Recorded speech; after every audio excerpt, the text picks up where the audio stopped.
النبي صلى الله عليه وسلم يقول: من قرأ آيتين في ليلة، آخر سورة البقرة فيها آيتين، قال: من قرأها كفتاه.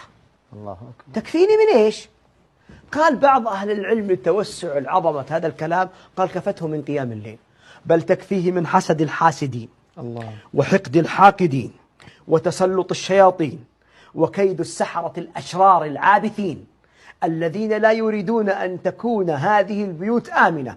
فكم من بيت صدعوه، وكم من امرأة طلقوها. هذه الآيتين في كتاب الله لا يضرك بإذن الله معه. آمن الرسول بما أنزل إليه من ربه والمؤمنون كل آمن بالله وملائكته وكتبه ورسله لا نفرق بين أحد من رسله وقالوا سمعنا وأطعنا غفرانك ربنا وإليك المصير.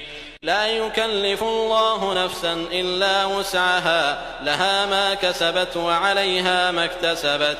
ربنا لا تؤاخذنا إن نسينا أو أخطأنا، ربنا ولا تحمل علينا إصرا كما حملته على الذين من قبلنا، ربنا ولا تحملنا ما لا طاقة لنا به، واعف عنا واغفر لنا وارحمنا، أنت مولانا فانصرنا على القوم الكافرين.